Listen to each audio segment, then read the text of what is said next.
ఈ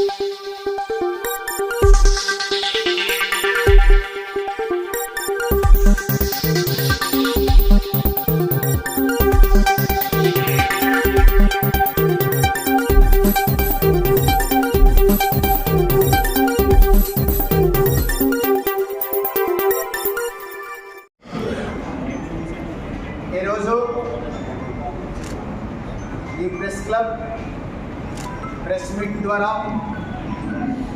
ఉమ్మడి ఉభయ గోదావరి జిల్లాల గ్రాడ్యుయేట్ ఓటరు అందరికీ కూడా పీడీఎఫ్ పక్షాన మా విజ్ఞప్తి ఏమిటంటే ఇట్ల వీర రాఘవులని పీడీఎఫ్ పక్షాన ఈ రాష్ట్రంలో ప్రజా సంఘాల పక్షాన ఆయన అభ్యర్థిత్వాన్ని బలపరచడం జరిగింది.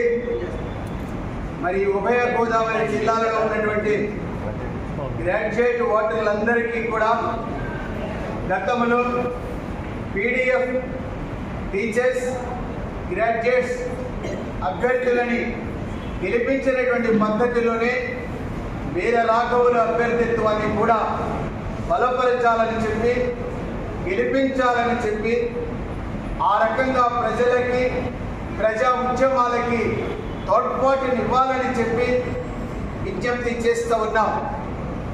అధికార రాజకీయాల కోసం పీడీఎఫ్ పోటీ చేయటం లేదు, ఎన్నికల రాజకీయాల కోసం పోటీ చేయటం లేదు.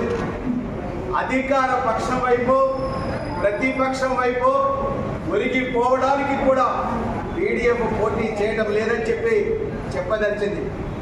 కేవలం ప్రజా ఉద్యమాలని బలపరిచేటువంటి అభ్యర్థులని ఎన్నుకోమని ఎన్నిక కావలసిన అవసరం ఉందని చెప్పి చెప్పడం కోసమే ఈ పోటీలో ఉన్నామని చెప్పదలిచింది.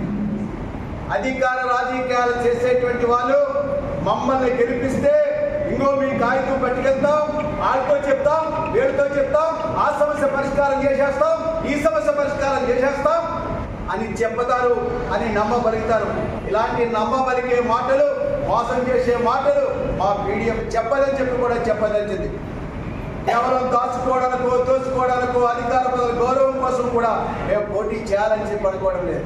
కేవలం ఈవేళ చట్టసభల్లో ప్రజా సమస్యల ప్రస్తావన చేసే వాళ్ళ సంఖ్య రాను రాను తగ్గిపోతున్నటువంటి పరిస్థితుల్లో, దిగజారిపోతున్నటువంటి పరిస్థితుల్లో ప్రజా సమస్యలు భుజాలు వేసుకుని ఎక్కడ ప్రజా పోరాటం ఉంటే వాళ్ళకి మద్దతు తెలిపి పోరాటం చెప్పి సంఘటిత ద్వారానే, సంఘటిత ఉద్యమాల ద్వారానే సమస్యలు పరిష్కారం అవుతాయని చెప్పి చెప్పడం కోసమే ఈ ఎన్నికల పోటీలో ఉన్నామని చెప్పదలిచింది. వాస్తవానికి మా బాట మా బాట పోరాటాల బాట. పోరాటాలు చేసే అది కార్మిక రంగమైన, విద్యార్థి రంగమైన, ఉపాధ్యాయ రంగమైన, ఎన్జిఓల రంగమైన, మహిళల రంగమైన, ఏ రంగమైన పోరాటాలు చేసి మాత్రమే ఈ పాలకుల మైండ్ సెట్ మార్చేటువంటి పని చేశాం. ఒకటాల డిమాండ్లు సాధించుకునేటువంటి పని చేశాం. అది అంగన్వాడీలైనా, ఆశాలైనా ఎవరైనప్పుడు కూడా ఆ పోరాట పందాలే మీడియా పందా అని చెప్పి చెప్పదలిచింది.